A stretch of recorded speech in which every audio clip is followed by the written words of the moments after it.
ইসলাম টিটু ভাইকে স্টেজে আসার জন্য অনুরোধ করছি।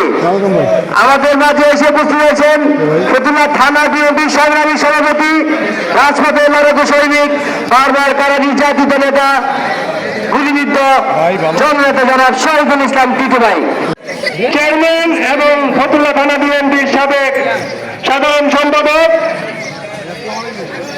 আলহাজ মনির আলম সন্টু ভাই, নারায়ণগঞ্জ জেলা ছাত্রদল সাবেক যুগ্ম সাধারণ সম্পাদক জুবায়ের আহমেদ জাবেদের সভাপতিত্বে ও ৪ নং ওয়ার্ড বিএনপির সহ-সভাপতি আক্তার হোসেন মোল্লা ও ফতুল্লা থানা ছাত্রদল নেতা মোহাম্মদ রানা মোল্লার সঞ্চালনায় নারায়ণগঞ্জ জেলা ছাত্র দলের উদ্যোগে প্রধানমন্ত্রী তারেক রহমান প্রথমবারের মতো প্রধানমন্ত্রী নির্বাচিত হওয়ায় সর্বস্তরের শ্রেণী পেশার জনগণকে সাথে নিয়ে দোয়া ও ইফতার মাহফিল অনুষ্ঠিত হয়। আয়োজনটি অনুষ্ঠিত হয় ২রা মার্চ সোমবার দেলপাড়া মির্জাবাড়ি সংলগ্ন মাঠে।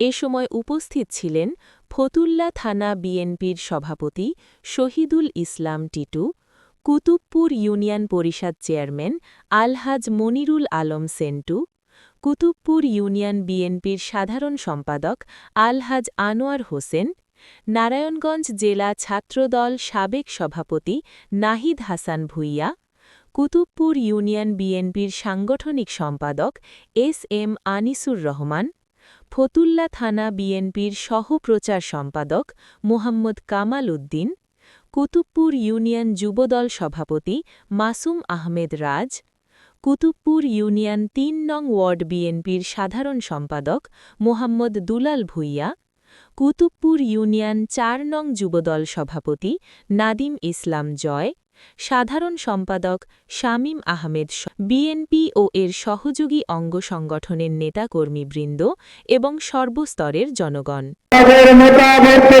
প্রধানমন্ত্রী বিএনপির চেয়ারম্যান জনাব তারেক রহমান ৩৯ দফা বাস্তবায়নের লক্ষ্যে ২০২৩ সালে ১৩ জুলাই আপিল বাস্তবায়ন করার লক্ষ্যে এই দেশের মানুষের উদ্দেশ্যে এই ৩৯ দফা দিয়েছিলেন। আজকে সময় এসেছে এখানে যারা মুরব্বীরা আছেন এবং ইয়াং জেনারেশনেরা আছেন, সবাই সম্মিলিতভাবে আমরা যদি সবাই সহযোগিতা করি, ইনশাআল্লাহ আমি আশা করি এই ৩১ দফা আমাদের নেতা বাস্তবায়ন করতে পারবেন। আপনাদেরকে আমি বলতে চাই, আপনারা এরকম অনেকে আমাকে ফোন করেন যে ভাই দীর্ঘদিন আন্দোলন করেছি, সংগ্রাম করেছি, কিন্তু আজকে অনেক হাইব্রিড বিএনপি নেতার জন্য আমরা স্থান পাচ্ছি না।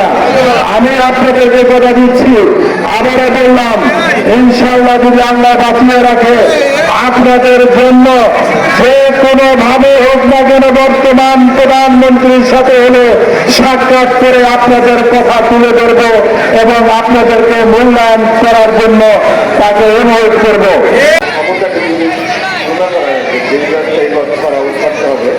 তাহলে আমাদেরকে দায়িত্ব দিতে হবে, সমাজের দায়িত্ব দিতে হবে, সমাজের মানুষের দায়িত্ব দিতে হবে, যাতে আমাদের এমন কোনো কর্মকাণ্ডের কারণে যাতে আমাদের বদলানোর কারণে যাতে আমরা আবার পিছিয়ে না যাই। আমাদের এখন ভোটের রাজনীতি করতে হবে, মাথায় রাখতে হবে, প্রত্যেকটা ছাত্র দলের কর্মীদের, যুব দলের কর্মীদের মাথায় রাখতে হবে যে সামনে আমাদের আরো অনেক নির্বাচন হবে, আবার 5 বছর পরে সামনে নির্বাচন আসবে।